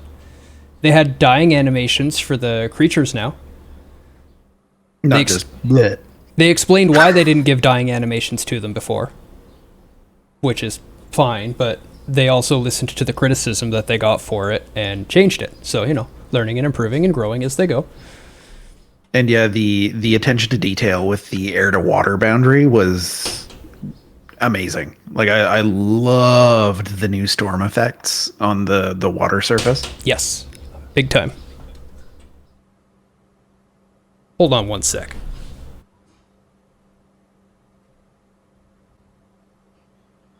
Deus is gone. There we go. The wind. Yeah. Wind keeps blowing the thing around. I can hear it clanging and banging, and that can't sound good for everyone, so I close the door. So I would say animation, I believe we gave the first one an okay. Yeah, I think this one's better than it. It's a high okay. It might not be good enough to be a good, but it's still better than the first one. Yeah, Yeah. I'd say it's a high okay. It is better than the first Subnautica, but still just an okay. We love the addition of water, or of weather effects under the water. They have added a climb animation.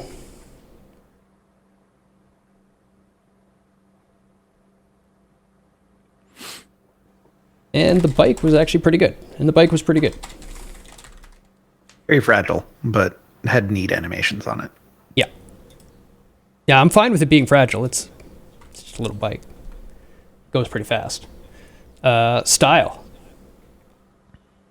Be hard to give it anything but good for me. Yeah, I agree. It just oozes in style. Everything looks unique and still looks like Subnautica. Period. Yes, period. Capital S. I would also love to call out their use of color again, both in this game and in the previous. Their use of color was fantastic. Super pretty games. Musical score. I think Needlack's going to give this one a good. I like the jukebox. I like what was in the jukebox. I was actually really surprised. Even the ambient music is really well done. Like there's a few times in the game where I'm like, this sounds like Risk of Rain. Yeah, just give it a good and then say Ben Prunty. Yeah, it's one of those games where it needed the ambient sound, but it also needed a bit more higher bar than other games ambient because there is a bit of downtime. Like when you think about it, you're kind of just going from point A to point B without a lot going on at some points, and you do need a lot of stuff to complement that experience. If it was dead silent for the most part too as well, you'd be like, okay, I'm just kind of driving my seat truck. And if it was, depending on the distance, it can get pretty kind of old pretty fast. But it's not a short map. No, not a small map. Okay, here's a controversial one now. Voice acting in the game. Not controversial on the quality of the voice acting, controversial on the adding it of it all. So did they do it well? I think for what their goal was, they did a good job. I really, really miss the Altera PDA. Like, I didn't realize how much I was going to miss that jank until it wasn't there. But I don't know that what they were trying to do would have worked without a voiced main character. But personally, I disliked the voicing of the main character. I disliked that the main character had a voice. Yeah, you just like the fact that she had a voice. I get that. But I mean, it was a good voice. It was a good voice. It had emotion, it had context, it had feel, it relayed information well. Yeah, for the voice acting that's there, I think I have to give it at least a high okay. I really But liked Alan's voicing. yeah, Alan was standout. Marguerite was also quite standout. I don't know. So It's a different style of game. I don't think I like the route that they chose for it. I don't disagree on that, but I'm just trying to look at the voice acting by itself. I quite enjoyed the performances Yeah, themselves. I'm at a good as well, I think, for the voice acting. No disagreement there. Okay. Like I said, it has to be at least a high okay. Good, well written, well delivered lines that convey emotion and point. The only issue I had were where subtitles fell flat in the last act and when important voice snips cut off long voice clips. Yeah. Yeah, but that's not the voice acting's fault. But I do agree with you. There was a few times where like the subtitles like, you know, grunt of approval and the character said yeah. It said a grunt of approval. It's just yeah, 4 letters. YEAH. You could have just said that and it would have been fine. Why didn't you just say that in your damn subtitle? But that's beside the point. That's not the voice acting's fault. Voice actors gave them great material, 100%. Sound effects.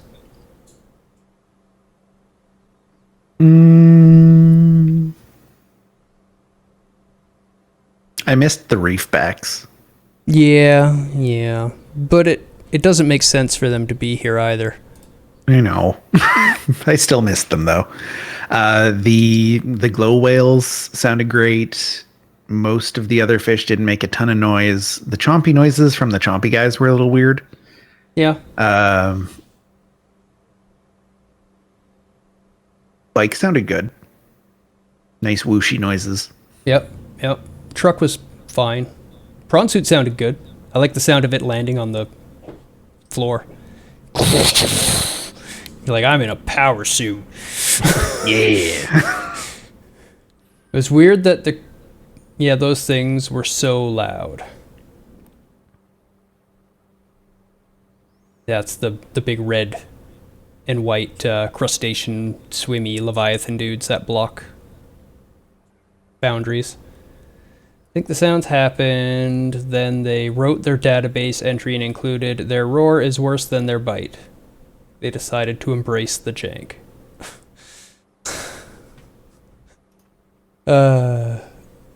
Oh, you mean the little guy, the you're talking not the swimmy leviathans. Yeah, you're talking the awkward crocs, yeah. The 4-legged guys that Rage was complaining about the animations for. Yeah. That enemy just not well polished. No. Yeah, I'm fine with an okay at that point. There's not a lot going on other than that, and yeah, I agree the sounds for the Leviathans could use some work. Convey where they are and what they are. I felt that a little bit in the first one. I feel like they could have improved more than they did. I don't think they improved at all.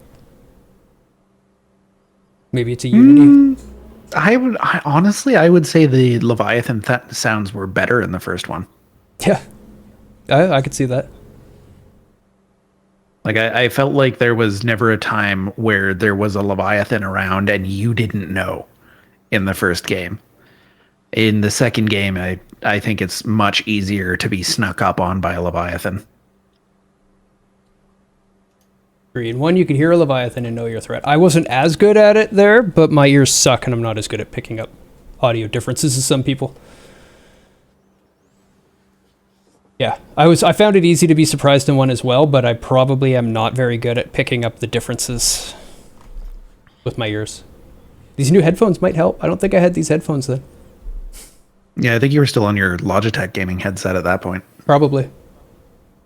Spent a long time listening for Sammy. So what are we at? We at okay, or are you trying to push it down to a bad? No, I don't think I'm pushing it down to a bad. I think it's just there's peaks and valleys to the quality of the sound effects. There are some that are really stand out. There are some that are kind of meh. I like that. To the quality of the audio. Well phrased. AI. I got a jet, unfortunately. Yep. I got to leave early again, but yeah, sad because this is we really want to talk about this great game. Thanks everyone who came out, who's watching. Have a good weekend, everybody. See ya, Pseudo. See y'all later. Thanks for joining, Pseudo. Always nice to have you with us. All right. Yeah, yep. I'll have to figure out why. If anybody could hear that little bit of an echo of my voice, it apparently was Pseudo. It is now gone. We'll figure out what that was. Somehow it's causing it. It's not Ninja, because it's me and you are still on Ninja and the sound is gone. Yeah, it might have been audio routing on Pseudo's side as well. So Well, yeah, it was like in the minus 50 decibel range, but I could see it moving, and I've got pretty loud, good headphones on now, so I do hear most things now. AI. I'd have a hard time giving it anything better than good. Or okay. Not good. Anything better than an okay. Definitely not a good. you'd have an especially hard time giving it anything better than a good. But I would say that the AI is very similar to the first game, and that's not necessarily a bad thing. Like it's perfectly serviceable. Yeah. I mean, there's some bad things to it that definitely prevents it from being better than an okay at all, period, ever. Like the fish swimming through your base. Because that's the thing that happens. Yeah. I mean, there was literally a point when I was playing, I don't think you were there for it, but it was right after I built my first bioreactor. And I looked up and I needed some fuel for it, and I was like, oh, there's a fish in my base. Popped it in the bioreactor. Just plucked it out of the air, like, hey, a fish. Clunk. Hey, power. Yeah. I'm renting my house from him. I used your landlord for a battery. I'm sorry. Yeah, there's a little bit of jank in the late game Leviathans, much as there was in the first one. But it's hard to have really big things. Like, really big things are actually quite difficult. Yeah.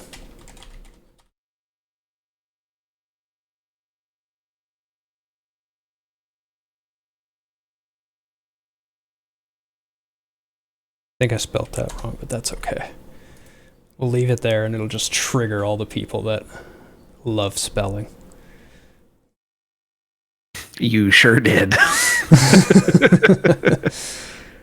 It happens. Accessibilities.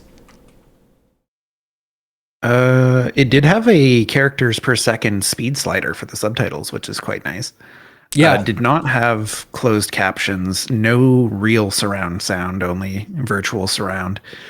Did not have support for DualShock controllers out of the box, no controller remapping, no controller sensitivity, no controller axis inversion. Honestly, if you're playing this on a controller, you're doing it wrong, though. But they do sell it on Switch.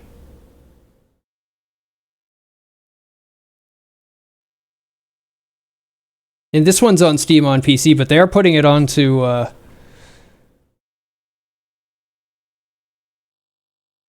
Yeah, what if it'd have to be seen on the ports, but yeah.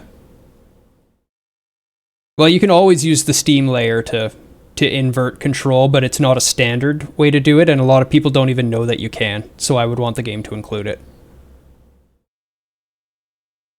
They just did the ports of both games at this release, yeah. And the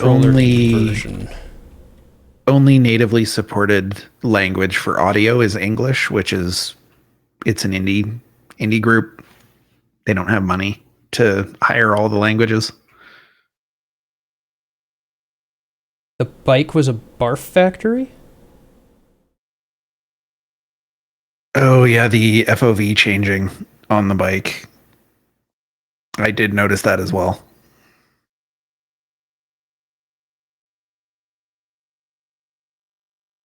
There you go. FOV change on bike turned it into barf factory for some.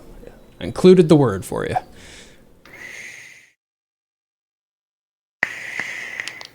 Switched prawn because you were getting sick. Interesting. I mean, I enjoyed using my prawn suit in that area anyway. It was fun. I was using prawn like loader. That is the correct way to use prawn. Yeah. Somebody who clearly hadn't played Risk of Rain 2 and has played Below Zero came in and saw me like I was sticking to the top of a mountain area and then like walking all the way backwards and then jumping forwards and using all of the force pulling me forward to whiplash me across canyons and over things. And he was just like, mind blown! You can do this! I believe his exact response was, I don't think that's it working as or used as intended for the prawn suit. I was like, what are you talking about?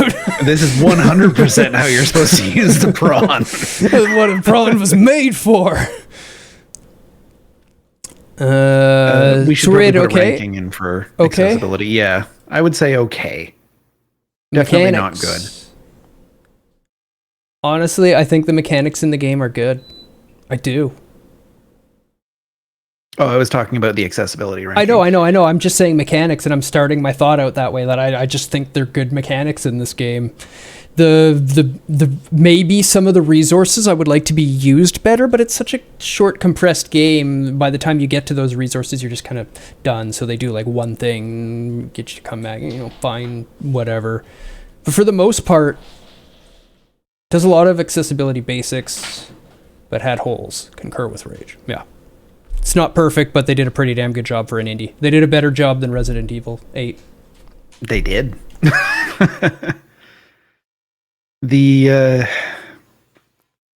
mechanics of the game, the systems are really well designed. They're leaning on Subnautica 1 for that, which I think is fine. Yeah, they got a good system. Don't fuck with it. Don't reinvent the wheel. Some stuff like being able to route power better would be nice. Yeah, that's fair. They fixed the prawn suit. It works properly on land now. Yeah, I was going to put that under bugs more than mechanics. That was a bug. Which was an unfortunate bug, because you needed to use it. It made that facility so much ass. Oh my god.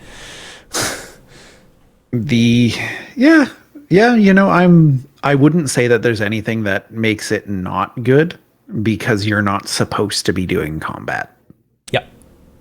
Yeah, they wanted a non-violent, non-combative game. The combat is fine enough. They do kind of force you into combat with those woolly guys and make them a little too easy to kill. But that would probably be the only complaint I have about the combat. Did you get their fur by killing them? I thought you just get it off of the ground, but they're so aggressive that you're just like, if I want to do what I have to do, I'm just going to kill you because it's 100 times easier than running from you. I think you're supposed to run from them, though. You are supposed to, but it's so easy to just walk up to their back and spam knife until they fall over and then die through the floor. Because their death animation a lot of the time just falls right through the floor. It's true. I don't know. Yeah, it's a little jank. But whatever. I don't think it's enough to take away from how good the base building and the exploration mechanics are. I'm absolutely with you. I was giving it a good from the beginning, but that's a notably low point of the mechanics. Yeah. Yeah, I mean, Needlac saying he just used a flare.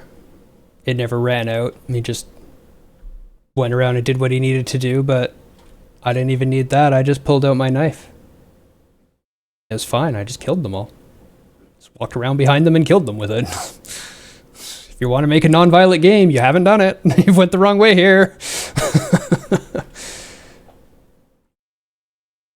I actually knew those things. I knew about the light. Maybe I read the log. Maybe it wasn't a voice log. I'm not sure because I didn't read a lot of it. It was mostly the voices that I listened to. But I think you did read that particular log, and we're like, "Oh, I'll use the flashlight." Yeah, because I remember using the flashlight and it didn't work.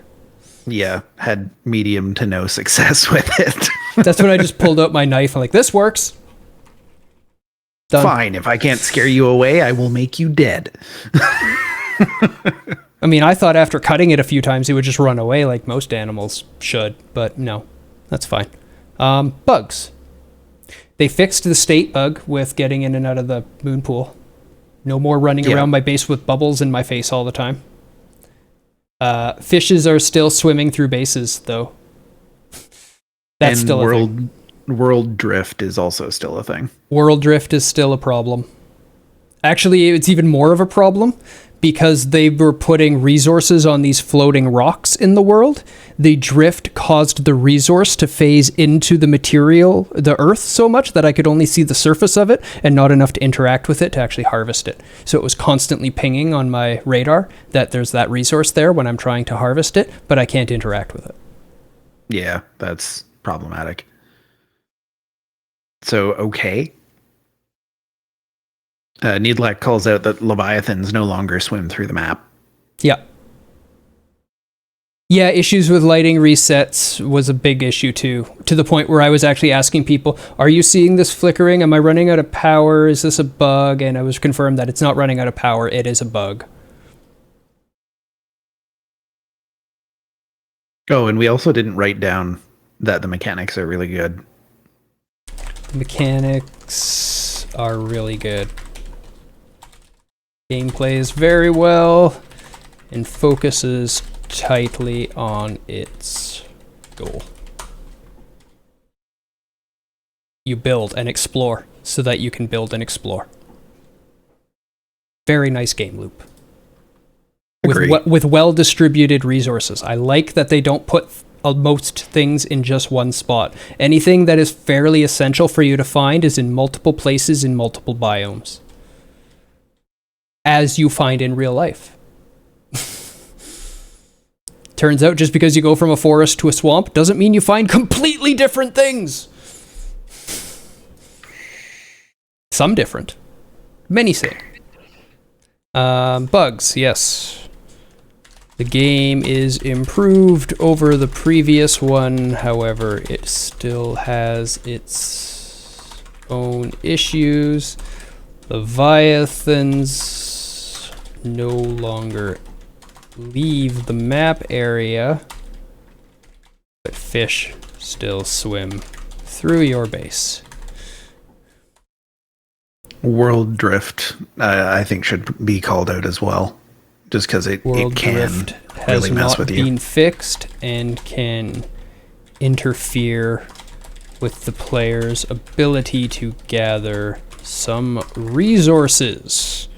That's actually a really good thing to point out. I agree, because that's kind of the core game loop. Gathering resources. Yep. All your base belong to fish. Absolutely. You're not wrong. RNG resource distribution is RNG? I don't think the resources are placed. Yeah, I think there's... Although they may be. I don't think they're placed because they weren't in the exact same place for Needlac as they were for me, but there is variance within... It's a variance within a tight area. So, like, if you go to this spot... whatever you want won't be in this exact same spot, but it'll probably be in this tight little area that you can see. Yeah, and I think that's fine. I think that's an appropriate use of RNG. What else? RNG was very well used in a very limited way to distribute resources within a biome area. Yeah, I'm just racking my brain trying to think of any other instances of RNG, and I don't think there really were any. No, all the tech is specifically placed. If one person finds tech in a specific spot and tells you about that specific spot, you can go to that specific spot and find the same tech. exactly how it should be. And a lot of the solid mineable nodes aren't random either. Those are placed, and it's just the individual little things that are random. You'll probably find similar amounts of the stuff. And the control was solidly okay. Yeah, looked much the same as the first Subnautica, although the Sea Truck is definitely easier to pilot than the Cyclops.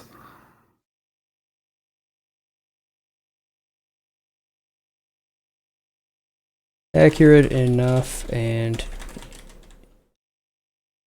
interact. Distances are reasonable.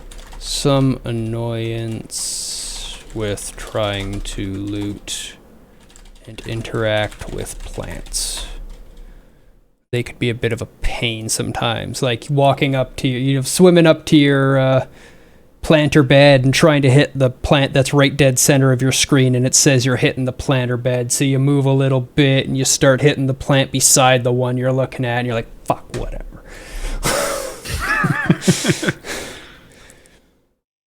So it had good writing, it had okay video, it had good audio, and it had okay gameplay.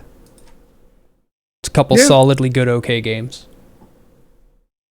Personally, I actually am not the biggest fan of the genre, as Rage said, and we both really liked it, despite not being the biggest fans of the genre. So from a personal experience and note, I would say even if this isn't a game that you generally enjoy, you should probably check it out.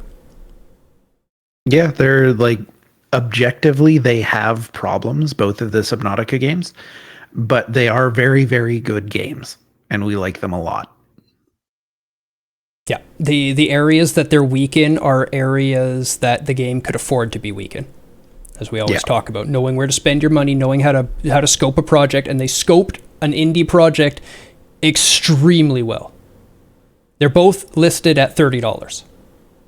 Yeah, that's and if you haven't played either of them, from an experience standpoint, I personally recommend Below Zero first. Subnautica is a kind of bigger, grander, more expansive game, and I just personally wanted more from Below Zero than what it offered at that point. And it just didn't live up to my expectations. Where I think if I would have played Below Zero first and then gone to Subnautica, I would have been blown away. Yeah, I can see that.